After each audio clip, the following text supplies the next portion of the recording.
Welcome to Retail Brand Discovery, the podcast where we share conversations on exceptional brands and the creators who are bringing innovation to your stores. Join your host, Chris Stanton, as we embark on a journey to uncover the stories of these remarkable companies and their impact on the retail industry. And now here's your host, Chris Stanton. Hello, it's Chris Stanton bringing you another episode of Retail Brand Discovery, where you sit down and talk with emerging brands, thought leaders in the industry, everything focusing on mass retail and consumer packaged goods. Before we get started today, I just want to take a minute to give a shout out to Michael Law and the Eagle Labs team. Eagle Labs is a contract manufacturer that can start a brand from start to finish. They're involved in the vitamin, diet, and nutrition space, as well as skincare. Michael and his team have built a reputation for quality, collaboration, and helping brands navigate the path to market. There's no hyperbole here when I say Michael is one of the more respected people in the industry, and he is certainly doing the same thing for Eagle Labs. So Michael and the Eagle Labs team, thank you very much for your sponsorship. It means a lot to us.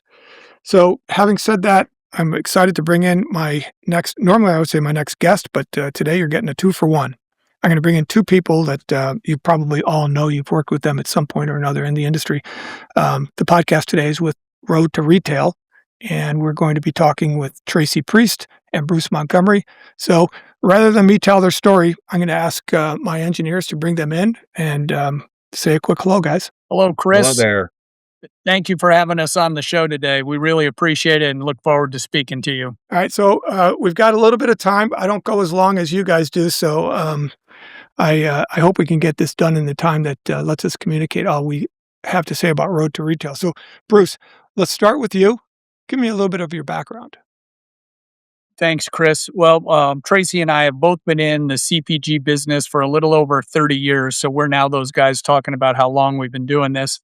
And we've largely been in what we define as commercial operations roles, leading sales teams, marketing groups, hiring distributors, brokers, agencies of all kinds, digital, buying and selling brands, financing brands, and taking brands international. So that's my background. I've been basically chief commercial officer of 3 companies in the CPG space. I did a small 8-year stint in banking, but I'm almost fully recovered now and glad to be back in CPG.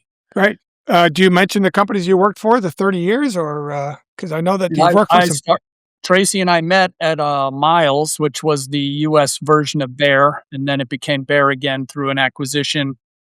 Did that for a long time. Then I worked at Fleet Laboratories, then did a stint in coffee at Massimo Zanetti Beverage for a short period of time, and then came back and helped start the Carlin Consumer Health platform with a couple of investors. Wow, yeah, you know CPG, no doubt. Tracey, can you one-up this guy?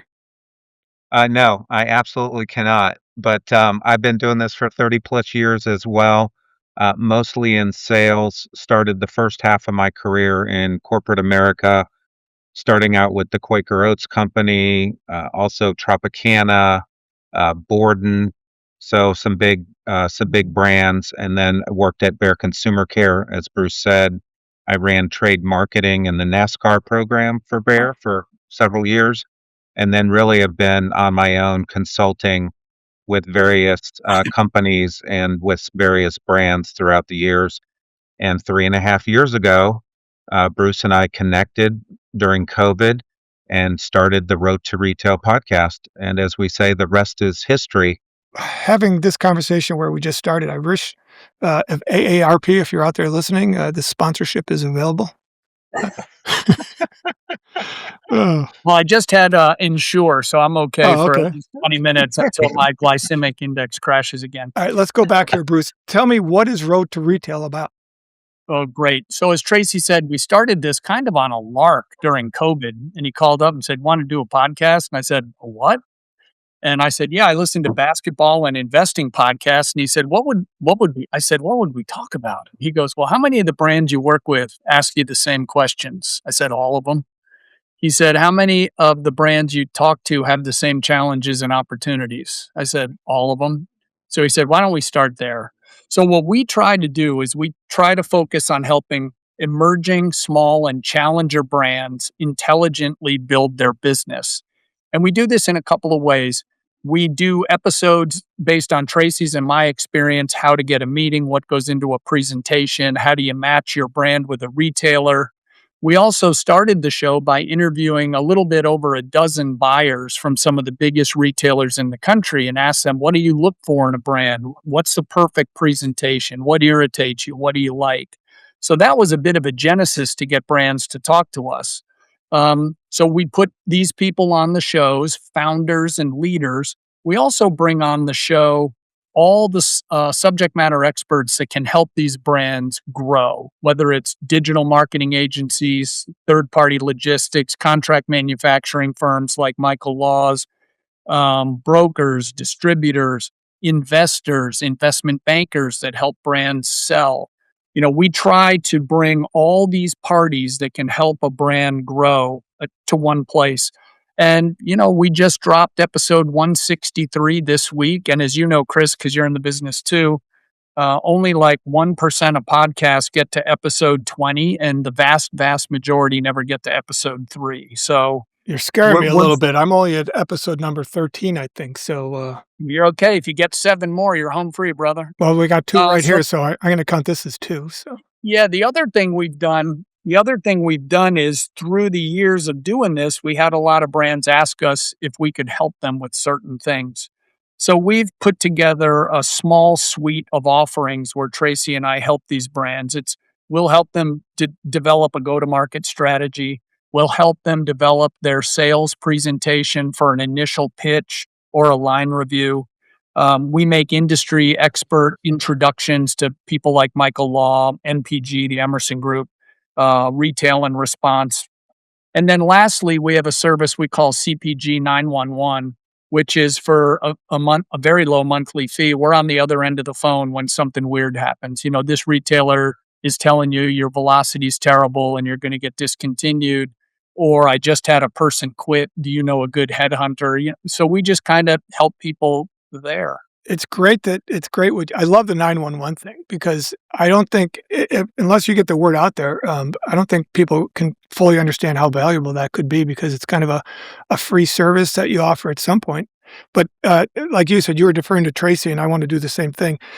Let's focus on your expertise, Tracey. How are you helping these emerging and these startup brands? Yeah, so I think the biggest thing, Chris, that I'm most proud of is that we have built a community. And Bruce calls it the pirate ship. I call it a community. So if a small emerging brand calls up and says, hey, I need a contract manufacturer, or I need a specialist for my social media, or I need looking for investment, or I need somebody that can help me with my pitch. I need help with, an outside CFO or outside logistics person. 9 times out of 10, we've got at least one, probably 3 or 4 contacts that we can give them. So the 2 things I'm most proud of is that we built a community, and 2 is education. We've had several brands say, I listened to XYZ episode, and that really helped me understand what I need to do in this area that I'm struggling with. So that's really we're a support to small emerging brands. We also attend a lot of trade shows, so we're very involved in the industry. I just came back from the Fancy Food Show. We've attended Expo West. We attend ECRIM events. We were just at an Emerson event. So we're still very, very, even after 30 plus years, Bruce, very active in the industry and know what's going on and what's going on in the industry. What are the biggest trends? But I think the biggest thing that I pride ourselves on is this community that we have built and the education that we provide to small emerging brands. I'd like to say that we've certainly got a great landscape of who Road to Retail is. And again, you've done 164 of these podcasts. I think that everybody knows who you guys are and your expertise. And so with that knowledge, with knowing who you guys are, what can you share with us on the retail landscape? Not the CPG side, we'll talk about that, but what are retailers doing today or expecting from their brands?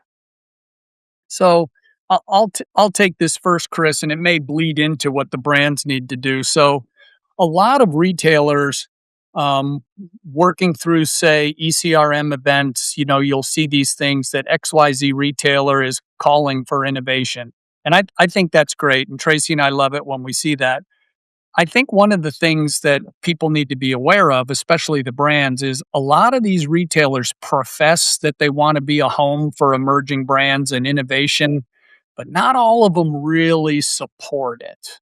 And by Right. that I mean and we're not here to name names because that's not how we roll. But all these buyers are professionals, they have households to run and bills to pay, etc. So a lot of these buyers, they're asking for innovation or their bosses are, but when it comes down to their category, they still need slotting dollars. They need trade support. You need to buy into their retailer media network.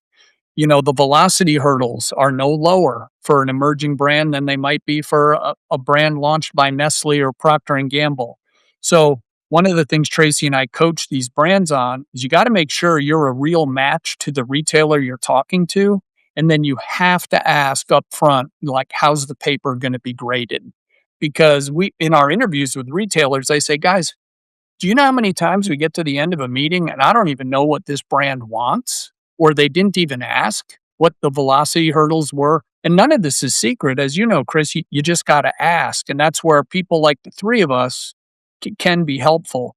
And then lastly, Tracy and I always say that in the end, it sounds dramatic, but in the end, a buyer taking on an emerging brand has a little bit of career risk. If they take out an established brand and knock out 4 SKUs and put in Bruce and Tracy's awesome XYZ and it doesn't perform, that buyer's manager might be like, what's going on? You took out 4 SKUs that were at least in the middle of our ranking and you put in these that are not performing. So suddenly, there's an old saying Tracy and I have in our bumper sticker store. Your velocity is not my problem until it is. Right. So Yeah, in that regard, it's typically you and the buyer then become the partners in making the brand succeed because that buyer has a lot of reputation tied into that. Tracy, yeah, how do you Yeah, add to let me that? chime in here. So I think a couple things that we've learned recently is about retailers and brands is when you're in a meeting, make sure that the brand is communicating what is the consumer need that the brand is is meeting. It's no longer, oh, you've got a really cool brand story. So for people listening to this podcast, make note of that. You've got to be meeting a consumer need. One, two is you need to have data.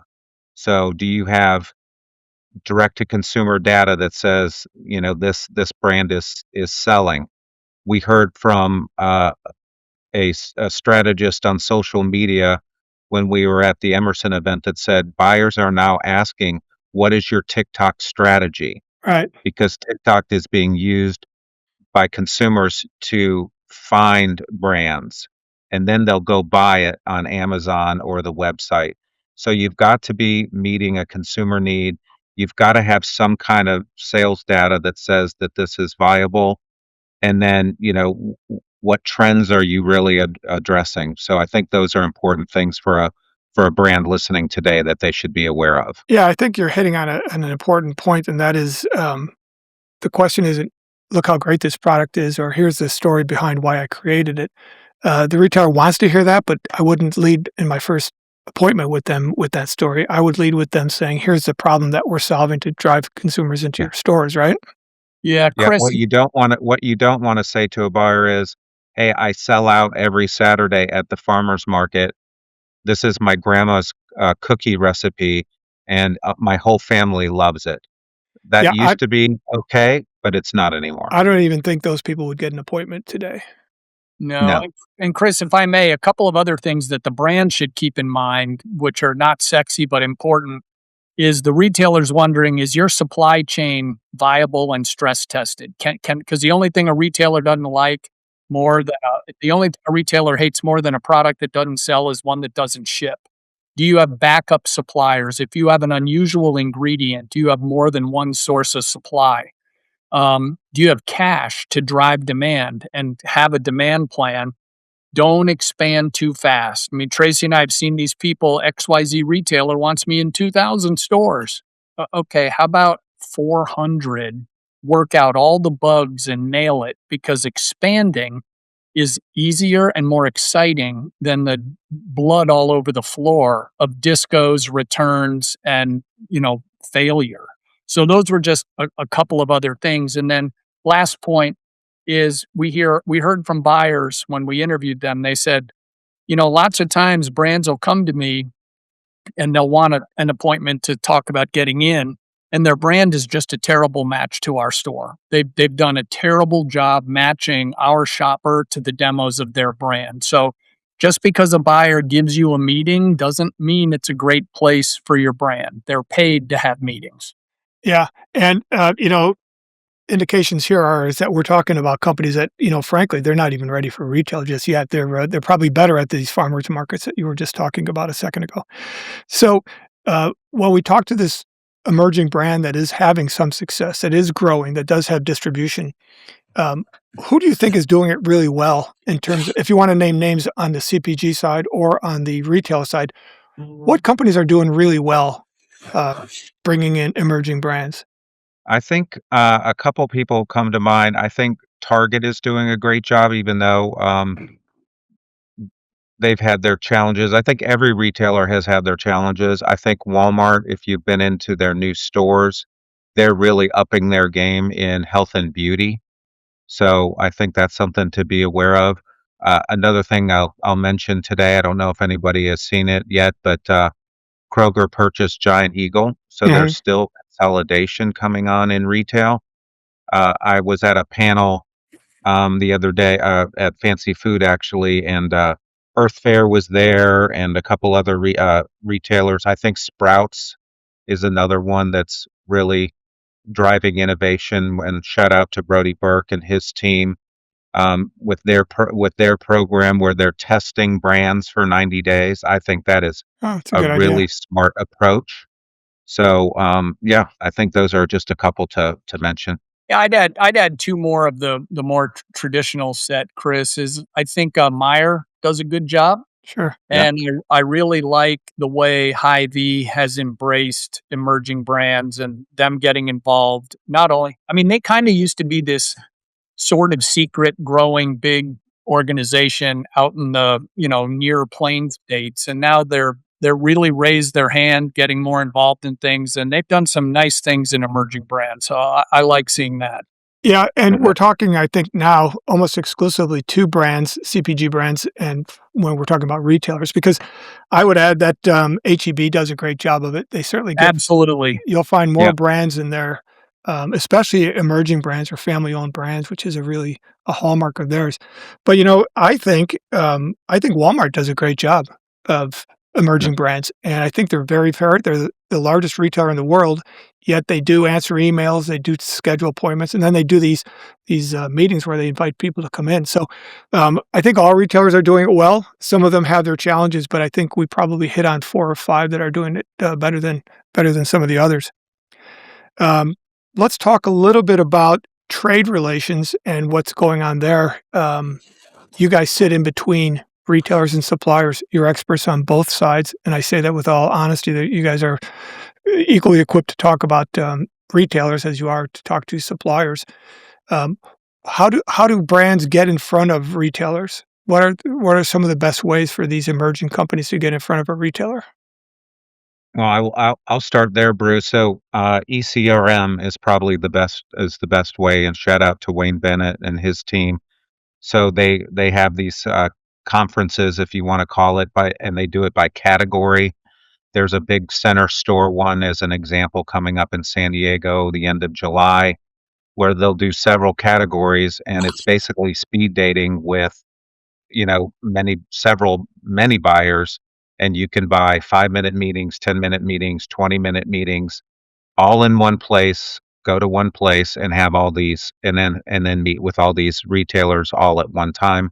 A lot of times it's around their category review schedule, so you're meeting with the exact buyer that you need to meet with, and it's so much more efficient than traveling around the country trying to get these meetings. So I think ECRM is the number one place to really secure those meetings. And just coming off being at the Fancy Food Show as well in New York, the trade shows like Expo West, like Fancy Food Show, uh, I think are also great places to, meet buyers, and that's where my buyers go. Now, again, it's hit or miss whether that buyer will stop by your booth.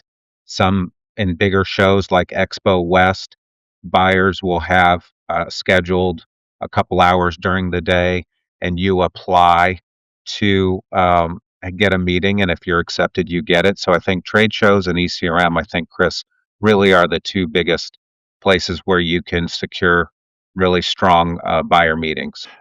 Thanks, Tracy. That's actually, I feel the same way. And I would be remiss if I didn't mention NACDS and your Total Store Expo version of speed dating.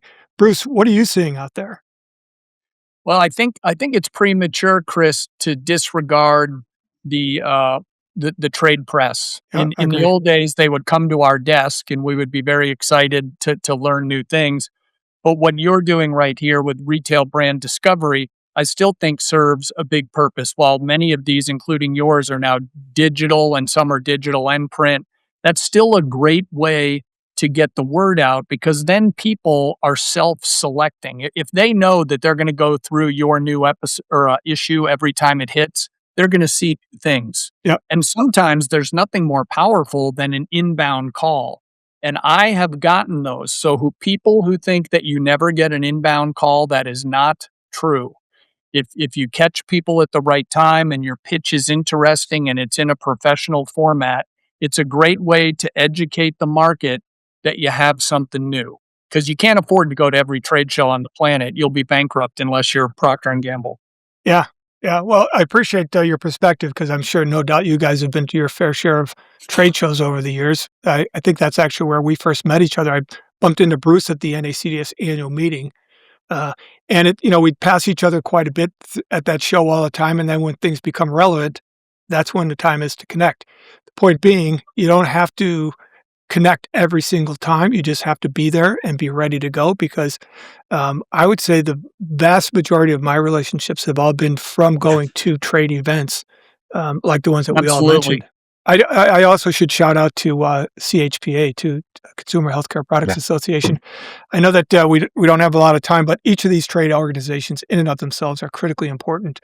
So if you're listening as a CPG brand that's trying to figure out how do I get more attention than just be on the sales call, you can do two things. One, you could call these two guys and talk to them, but you should also register for as many trade shows as you can, as your budget allows you to do. What would you like to leave the audience that we're talking to today? What would you guys like to walk away from with this? First off, if it's okay, people can come to our website if they wanted to learn Yeah. more, www.road2retail.com. We have all of our episodes there and some other things that people might find interesting. But my closing thoughts would be, especially if you're new to CPG, work with people who know what they're doing.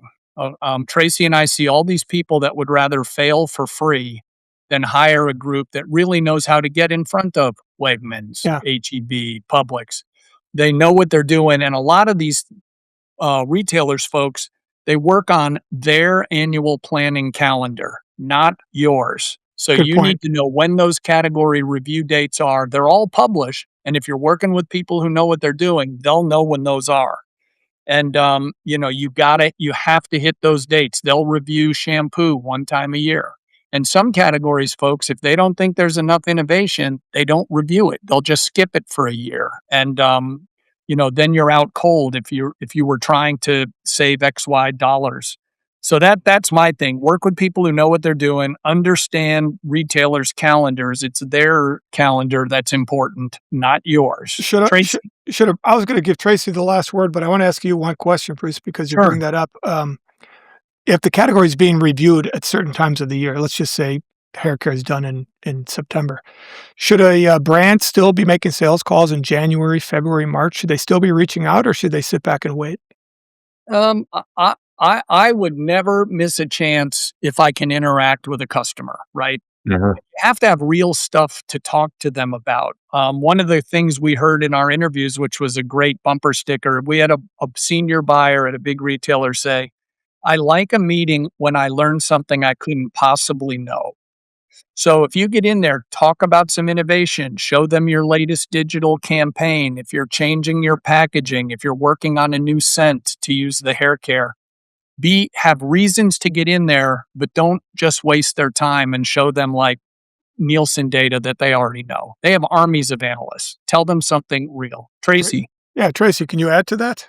Is there something left? Yeah, so I would, as Bruce said, I would never turn down an opportunity to keep in touch with a buyer. So send an email from time to time. Just want to make sure you're still on schedule for your April hair care review. Here's a sell sheet. Here's some updated numbers that we just got from Amazon. Maybe here's a little bit of data about who our target consumer is. Here's our new TikTok campaign, things like that. Hey, Chris, one last thing that's really important, and we've heard it a bunch of times. Um, when it gets back to working with people who know what they're doing, we heard from several buyers. They said, you guys would not believe how many brands we've accepted that never made it to the shelf because they could not get set up in our system. Hmm. These portals are incredibly complicated. And unless you're a veteran, and they're all different, it's not like the universal app for going to college. Everyone has their own thing.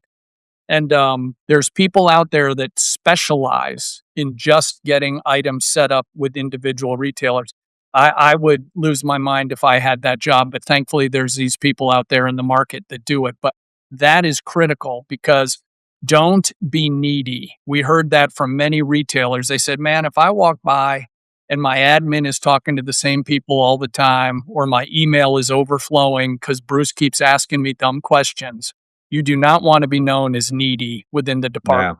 That's interesting. That's a great point. And, I would say at the start of this conversation, I think it evolved into something that's probably more important than what I intended it to be. And that is you've offered so much valuable information to these emerging brands. And even I would say even large companies can learn something from what you guys are talking about, but particularly emerging brands, which reminded me that's what you guys really are all about. You're all about Yes. helping these small brands get some attention to which they otherwise would not. So, how would they get, what I'm going to do is I'm going to reach out to the podcast is already out over 1,100 subscribers right now, but I'm going to appeal to both you and the audience to share this with emerging brands because what you guys just gave them is an incredible learning experience. So how do we get in touch with you? Yep. So we do. So you can get in touch with us through LinkedIn. You can send us a DM. We post every Tuesday. Oh, We nice. also have our own YouTube channel. You can check out our episodes there. We're also on Spotify and Apple Podcast. And so we're on pretty much all of the major platforms where someone would listen to a podcast. And again, it's Road, the number 2 retail. And you can find us, like I said, on all of the platforms that you listen to on a podcast. Okay. And if the first 5 callers to Road to Retail, they get a logo shirt, they'll give you the shirt off their back. Well, we have some really sweet hats, and we have quite a collection of bumper stickers. All right, guys. Hey, it's we've known each other for so many years. We could sit here and talk for a long, long time and tell some great stories. Thank you for sharing this because like I said, it's a masterclass for emerging brands that you would take the time out to do this. So Well, thank you for having us on, Chris. We We appreciate it, Chris. okay. Well, thanks to you guys for joining us, and thanks to the Eagle Labs team for sponsoring this. Like and subscribe, everybody. You've been listening to Retail Brand Discovery with Chris Stanton as he delivers insights on the innovative companies introducing their products to the retail marketplace. From the captivating stories of product creation to strategies for boosting sales, everything here is designed to move your products off the shelves and into the hands of consumers. Thanks for listening, and remember to like and subscribe to stay up to date with our future episodes.